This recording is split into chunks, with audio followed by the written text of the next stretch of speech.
Hello les investisseurs, j'espère que vous allez bien et bienvenue dans ce nouvel épisode dans lequel je propose de reparler d'une entreprise dont on avait déjà parlé pour la première fois de souvenir fin 2024. Il s'agit de Grab.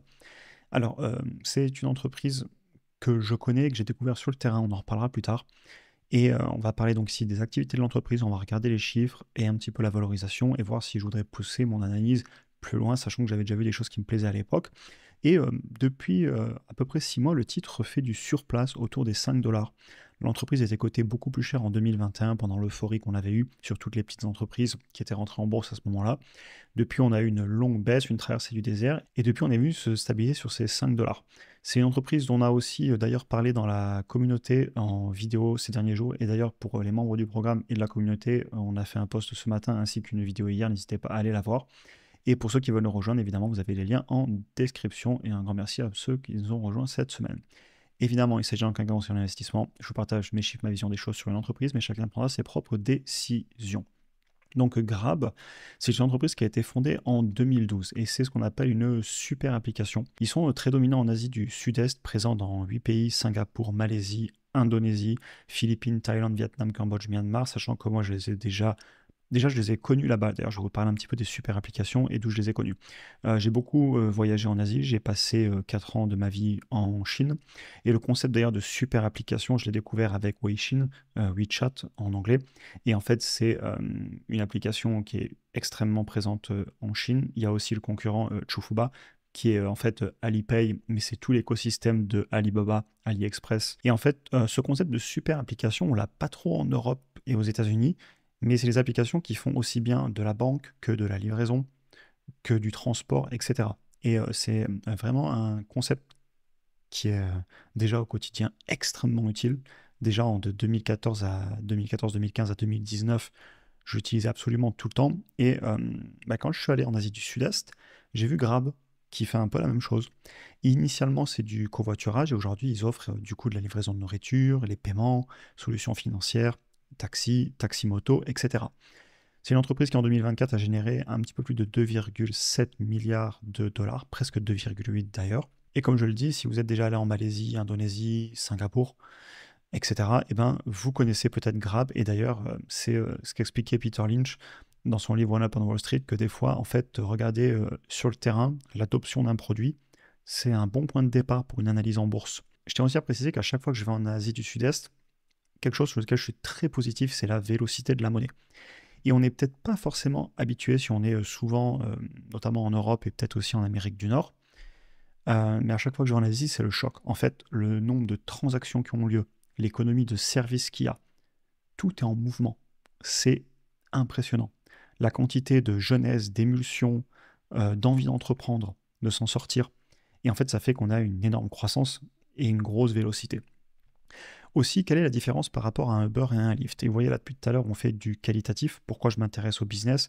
On va aller après dans les documents financiers, on va regarder évidemment les chiffres, mais la partie qualitative, et je vous invite à lire les documents financiers, c'est très important pour moi. Pourquoi on croit dans l'avenir de cette entreprise?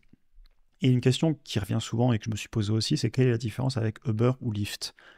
Il y a des similitudes, et je tiens à le dire, mais il y a aussi des points importants de différence. Déjà, l'économie, qui est différent là-bas, plus en croissance, et la culture du service. Ça, c'est un point que je mentionne souvent, mais c'est vrai que quand je suis en France, eh bien, cuisiner, euh, faire la lessive soi-même, faire le ménage soi-même, tout ça, c'est des choses qui sont ancrées dans les mœurs. Quand vous allez en Asie, c'est pas trop le cas. L'économie du service est développée de façon impressionnante. Le concept que tout le monde cuisine à la maison pendant 1 heure tous les jours, alors qu'on ferait peut-être quelque chose qui nous plaît plus déjà et qui en plus est peut-être plus productif par rapport à nos compétences, c'est beaucoup plus développé là-bas. Et quand une personne cuisine bien, elle peut peut-être cuisiner pour 200 ou 300 personnes et tout le monde y est gagnant. Et ça, c'est l'économie du service. Et pareil, le ménage, le linge, les transports, conduire alors qu'on peut travailler dans le taxi, ça se réfléchit. Je ne sais pas quel modèle est le meilleur, mais ça, c'est les différences que je vois et que je note. Et des entreprises comme Grab sont là pour servir ces besoins et cette demande. Aussi la croissance potentielle de la zone économique, qui est clairement en croissance, même du coup s'il y a des risques, notamment des risques de change, parce que leurs monnaies sont moins stables, on peut plus facilement rentrer dans des crises parce que les systèmes financiers sont plus faibles aussi, etc. etc. Donc c'est des risques à prendre en compte. Et aussi, le gros point qui revient souvent, c'est les risques autour de l'automatisation et de l'IA. Et c'est vrai que par exemple, dans des grosses villes très développées comme Singapour, Bangkok, euh, Kuala Lumpur, etc., la possibilité d'avoir de la disruption, notamment sur les taxis, etc., je la vois beaucoup plus présente, comme je la vois très présente sur Uber et Lyft en Amérique du Nord, et même dans le futur certainement en Europe. Par contre, tout ce qui est la livraison au quotidien, les petits services, etc., long terme, je vois de la disruption. Mais court et moyen terme, les salaires étant bas et ayant une économie avec des personnes jeunes, en mouvement, qui veulent entreprendre, qui veulent s'en sortir, je vois moins de risques d'automatisation, mais sur le long terme, quand même, j'en vois. Et c'est d'ailleurs pour ça que j'apprécie beaucoup cette entreprise par rapport à d'autres qui se diversifient dans la banque, dans d'autres types de services, etc. Cet aspect super application et pas être que seulement sur les VTC. Donc voilà, un petit peu pour le qualitatif. Évidemment, je vais beaucoup plus loin, lire les documents financiers, aller lire les transcripts. Là, j'ai surligné quelques passages qu'on va regarder ensemble, mais j'invite toute personne à faire son analyse complète. Maintenant que je vous ai présenté l'entreprise, on va aller un petit peu regarder les chiffres. Alors déjà, les notes de la direction des derniers résultats. Donc belle croissance de 19% là, sur un an sur les livraisons, la mobilité 16%, à savoir que la livraison c'est quelque chose qui m'intéresse beaucoup et on en reparlera plus tard avec la concurrence, notamment Tokopedia qui appartient à Gojek, et d'ailleurs je peux vous en parler maintenant. Il y a des bruits sur le fait que Grab a beaucoup de cash et eux-mêmes ils parlent d'acquisition, je l'ai souligné un peu plus bas. Ils nous disent qu'ils ont beaucoup de cash en stock.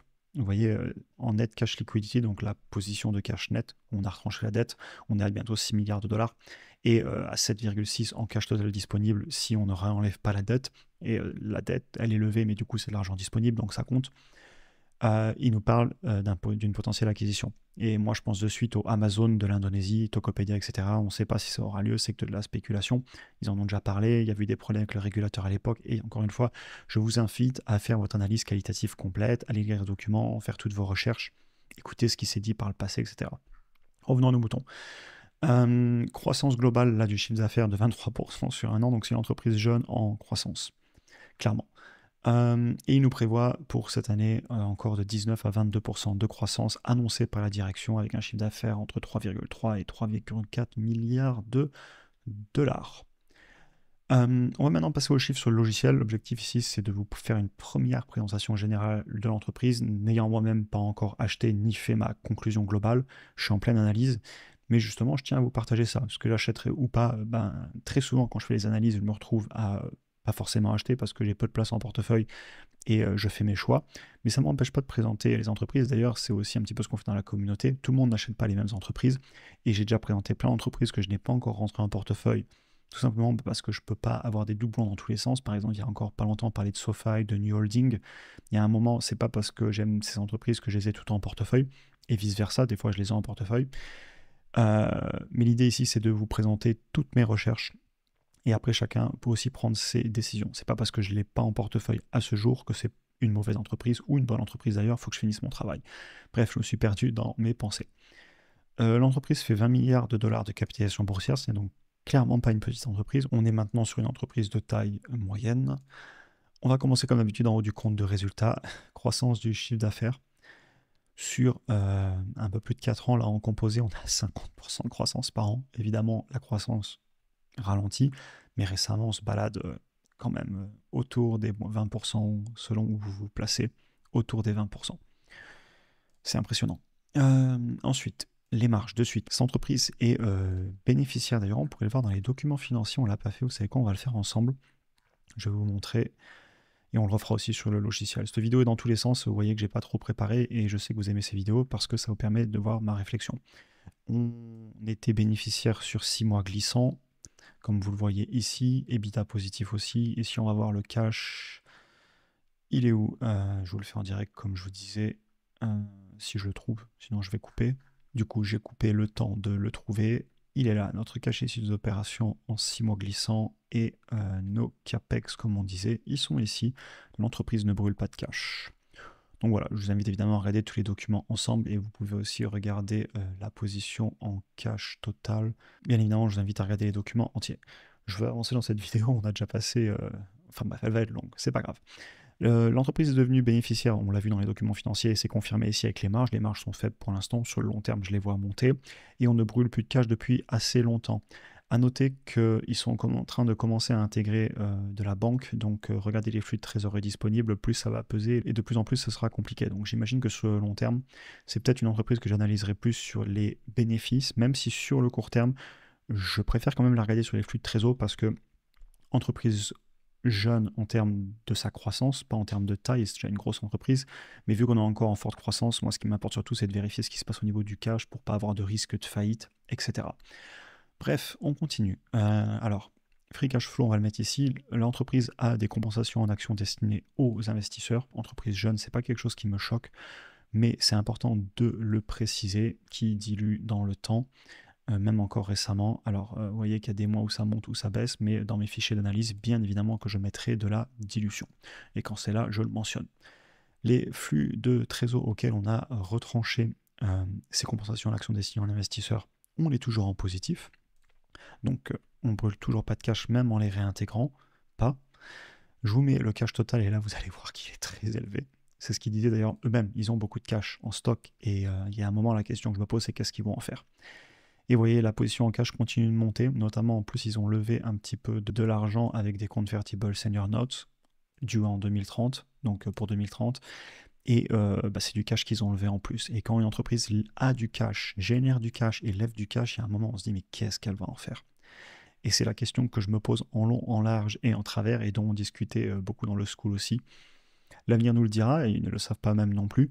Mais encore une fois, ici, je vous pose l'analyse, et chacun après pourra aussi essayer de réfléchir et se poser les questions.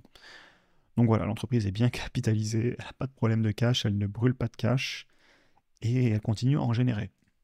Donc il y a quand même beaucoup de signes positifs que je vois.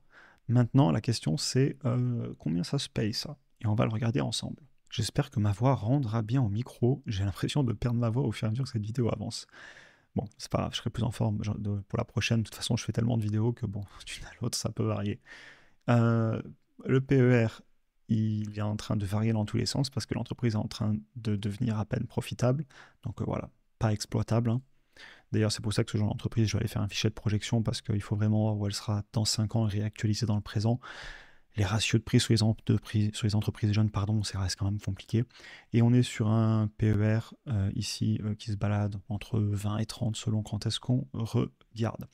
Maintenant, si on va regarder le prix par rapport au chiffre d'affaires, il est quand même souvent plus exploitable sur ces entreprises, et on va regarder son évolution sur le long terme. Donc on va aller chercher Grab ensemble, elle est ici. Et encore une fois, hein, vous voyez, quand les marges sont instables parce que l'entreprise est après en train de devenir profitable, eh bien, j'en reviens au ratio de prix en haut du compte de résultat. Et vous savez, le chiffre d'affaires, comme je le dis souvent, on ne peut pas le biaiser. Si le chiffre d'affaires monte, c'est qu'on a une adoption du produit, et si le chiffre d'affaires baisse, c'est qu'on n'a pas une adoption du produit et au contraire une décroissance. Et c'est pour ça que j'aime beaucoup regarder le prix par rapport au chiffre d'affaires dans le temps. Et celui-ci est très parlant. On a une médiane. Alors si j'enlève les pics là-bas, autour de 6, et ça se paye actuellement autour de 6,6 pour 6,7 de médiane. Donc ça s'échange sous les médianes historiques. Et regardez le business, hein, depuis la baisse qu'on a eue en 2021, et ben, sa valorisation par rapport au prix sur le chiffre d'affaires est très stable. Maintenant, un prix par rapport au chiffre d'affaires à 7, c'est élevé. On va pas se mentir. Et c'est pour ça qu'il faut faire un fichier de projection, parce que s'il y avait 5% de croissance et 5% de marge, c'est beaucoup trop élevé. Maintenant, moi, ce que j'aime mettre en face de cette entreprise, enfin de cette valorisation, pardon, c'est une très forte croissance, et c'est des sacrées marges potentielles, sachant qu'on part quand même de marge brute à plus de 40%. On a une partie, certes, livraison, mais on a aussi une partie banque, on a les services qui se développent, etc. Et on a surtout l'effet des réseaux. Qu'est-ce qui se passe si cette entreprise elle continue à croître, à avoir de nouveaux clients, à aller peut-être racheter de la concurrence, à avoir des nouveaux business? On peut penser, comme je vous le disais, dans le futur, qui sait, à Amazon de certains pays, le Amazon local. On pense à Tokopedia qui est un concurrent ici. Vous avez la Malaisie aussi, où ils pourraient faire des acquisitions, sachant que Tokopedia, c'est Gojek, c'est l'Indonésie, etc. Une valorisation d'un prix par rapport au chiffre d'affaires à 6, c'est élevé, mais ça dépend où va le chiffre d'affaires et les marges. Ce que je veux dire par là, c'est que à numérateur équivalent, donc à capitalisation boursière équivalente, au moment où vous l'achetez par exemple à 20 milliards de market cap, si le chiffre d'affaires en 10 ans ou même en 5 ans il double, ou il fait plus 50% et vos marges, notamment la marge nette, elle passe de 3% à 15%, vos ratios de prix, ils vont s'écrouler. Et ça m'amène à ma conclusion qui est que là, il va falloir se forger des convictions et essayer de voir où, pour nous, le business sera dans 5 ans pour comprendre combien elle a payé aujourd'hui. Comme je vous le disais, je regarde le dossier depuis plus de 6 mois et ça m'amène à ma conclusion. Je vois une amélioration constante. Vous avez vu les marges qui s'améliorent. On est devenu bénéficiaire, on brûle pas de cash, on a de plus en plus de cash, le cash ne fait que monter. On est en train de doucement dérisquer, même s'il y a toujours des risques. Ça reste une entreprise en forte croissance. Et comme je le disais, je ne donne jamais de conseils, chacun mènera ses analyses, et c'est ce que je fais. C'est-à-dire que ça fait des semaines que je bassine tout le monde dans le school à parler de cette entreprise et d'autres entreprises. J'avais parlé de New Holding encore il n'y a pas longtemps, je continue mon analyse, et puis plein d'autres entreprises. On en traite tellement, j'en parlais dans le school. Le nombre d'entreprises que je regarde chaque semaine, et certains le voient justement parce que je fais beaucoup de vidéos, j'en parle, et même sur YouTube, je fais des vidéos, je sais pas, 4, 5, 6 fois par semaine, des fois 7 fois par semaine si je suis motivé, s'il y a beaucoup de choses à dire dans la saison des résultats. J'ai beaucoup de dossiers en parallèle et je vous amène mes analyses. Et, enfin bref, je vous dis ça pour vous dire que j'ai beaucoup de dossiers en parallèle et que souvent je peux mettre 6 mois à me décider, voire plus. Je vais finir ma conclusion, je me suis perdu dans mes pensées, j'ai encore fait une tangente. De mon côté, je continue mes recherches, mais je voulais déjà vous en reparler. J'aime ce que je vois, j'aime bien ce que je vois. J'aime pas énormément au point d'y aller à n'importe quelle valorisation. Il faut payer ça au bon prix. J'aime beaucoup le fait qu'ils se diversifient, qu'ils ne sont pas que sur un simple modèle VTC, ou même que livraison de nourriture, la banque, les taxis, les autres services. J'utilise leur application plusieurs mois par an quand je voyage, parce que j'aime beaucoup l'Asie du Sud-Est pour voyager. Et je peux vous confirmer que l'application, elle est phénoménale. Et même, elle est super bien intégrée. Quand vous arrivez à l'aéroport, enfin bref, on va pas rentrer en détail, ça prendrait des heures. Je pourrais parler de cette entreprise pendant des heures, je l'utilise très souvent. Enfin, leur application. Ce que je veux vous dire, c'est qu'ils diversifient. C'est une entreprise jeune, en croissance, qui n'est pas entièrement dérisquée, soyons clairs là-dessus. Notamment s'ils faisaient une mauvaise acquisition, ça peut vite tourner au vinaigre. Mais si la valorisation est bonne, c'est tout à fait envisageable. Et quand je vois un prix par rapport au chiffre d'affaires à 6, oui, c'est élevé. Mais quand je vois les croissances annoncées par la direction de cette année encore autour des... c'est combien ils ont dit? Je vous l'ai montré tout à l'heure. Certainement autour des 20% de croissance et les marges qui sont plutôt en tendance haussière que baissière. Ça m'encourage à continuer mon travail. J'ai déjà fait un premier fichier de valorisation euh, et j'en travaille sur un autre avec notamment des acquisitions possibles, mais c'est pas encore verrouillé, je suis pas passé à l'achat. Et donc je peux pas vous dire j'achète parce que c'est pas le cas. Et si un jour je venais à valider le qualitatif et quantitatif et à acheter, bien évidemment que j'en reparlerai dans le futur sur YouTube. Mais encore une fois, j'aime bien l'idée de faire des vidéos de plus en plus, parce que si je me limitais à vous parler des achats, vous savez que j'ai un portefeuille où c'est difficile pour moi de laisser rentrer les entreprises. Je l'avais rationalisé à l'époque, c'est pas pour rajouter encore 50 lignes. Les ETF existent pour la diversification aussi, et puis hors de la bourse. Et donc, si je me limite à vous parler des entreprises que j'achète, ce que je fais aussi du coup, on va plus faire de vidéos YouTube, je vais vous en faire 2 par mois, et puis fin de l'histoire. Donc je me permets de parler de plein de boîtes, même si je les achète pas forcément. Et je vois ce que j'aime, je continue mon travail. Voilà, cette conclusion était complètement décousue, je m'en excuse, mais c'est pas grave. Du coup, est-ce que vous connaissez Grab? Est-ce que vous avez un avis dessus? Rendez-vous dans les commentaires pour en parler, rendez-vous sur le school pour ceux qui veulent nous rejoindre aussi. J'ai pris du plaisir à faire cette vidéo, notamment la partie qualitative, parce que c'est un business. En fait, je suis client, je l'utilise, je vois des choses qui se passent, je vois aussi des risques.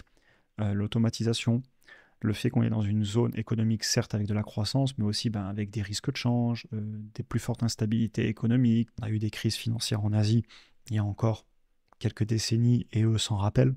Là-bas, ça les a marqués quand on en parle, etc. Bref, on en a fini pour aujourd'hui, et on se retrouve sur YouTube très certainement samedi à coup sûr pour la vidéo du samedi. Demain, vendredi, on a Jérôme Powell qui parle à Jackson Hole et ça va peut-être faire bouger les marchés. Donc on se retrouve très bientôt sur YouTube et on continue à échanger dans les commentaires, dans le school, etc. Je vous souhaite une excellente journée et à très bientôt pour un prochain épisode.